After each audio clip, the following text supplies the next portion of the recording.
Israel Hamas युद्ध से जुड़ी हुई बड़ी खबर आ रही है, उसका रुख कर लेते हैं। तो इजराइल और हमास के बीच युद्ध विराम के चौथे दिन 11 इजरायली बंधकों की और रिहाई हो गई है। इजराइल सुरक्षा बल ने रेड क्रॉस के सामने बंधकों की रिहाई की पुष्टि की। आपको बता दें कि इजराइल और हमास के बीच बंधकों की रिहाई के लिए समझौता हुआ है। समझौते के तहत इजराइल जेल में बंद फलस्तीनी लोगों को छोड़ेगा, इसके बदले हमास इजरायली बंधकों को रिहा करेगा। तो कतर के विदेश मंत्रालय के प्रवक्ता माजिद अल अंसारी ने बताया कि युद्ध विराम के चौथे दिन इजराइल ने 33 फलस्तीनी लोगों को रिहा किया और इसके बदले हमास ने 11 इजरायली बंधकों को अपनी कैद से मुक्त किया। 52 दिन बाद 11 इजरायली नागरिक अपने परिवारों से मिलेंगे।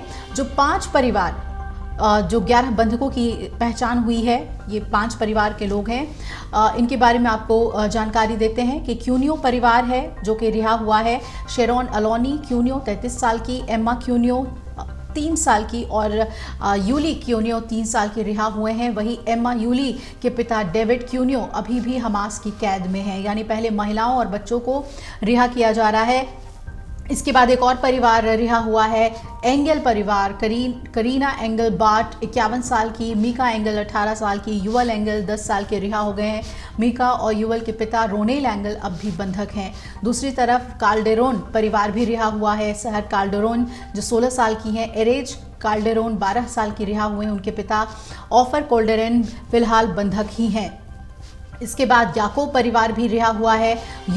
और याकोब 16 साल के और याकोब 12 साल के रिहा हुए हैं। इनके पिता यायर याकोब और उनकी प्रेमिका मारीव ताल हमास की कैद में अभी भी हैं।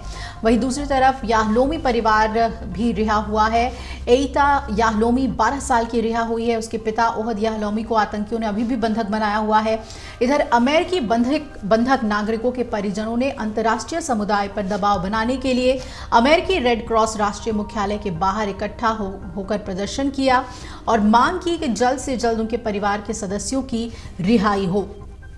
अमेरिका के बोअज अत्जिली ने बताया कि उनके चचेरे भाई अवीव अत्जिली और उनकी पत्नी लियात को आतंकियों ने बंधक बनाया हुआ है। उन्होंने आगे कहा कि आतंकी कोई भी हो, चाहे वो लश्कर तैयबा का हो या हमास, नागरिकों पर हमले नहीं होने चाहिए। नागरिकों के खिलाफ हो रहे हमलों के लिए हम एकजुट हैं और मैं सिर्फ हमास इजराइल के संदर्भ में बात नहीं कर रहा, ये मानवता का विषय है, फिर चाहे वो किसी भी देश का हो या फिर किसी भी मजहब का। इजराइल हमास के बीच चल रहे युद्ध को 45 दिन से ज़्यादा का वक्त बीत चुका है और अब इस युद्ध की वजह से मरने वालों के अगर आंकड़े की बात करें तो ये 15,000 से ज़्यादा हो चुकी है। इस बीच जंग के मैदान में कल अच्छी खबर आई। इजराइल और हमास 2 और दिनों के लिए युद्ध विराम पर सहमत हो गए और इसके पहले 4 दिनों के युद्ध विराम पर सहमति बनी थी, जो शुक्रवार से लेकर सोमवार तक जारी रहा। अगर आप ये वीडियो YouTube पर देख रहे हैं तो हमारे चैनल को सब्सक्राइब करें और बेल आइकन को दबाना ना भूलें। अगर आप Facebook पर ये वीडियो देख रहे हैं तो हमारे पेज को लाइक करें।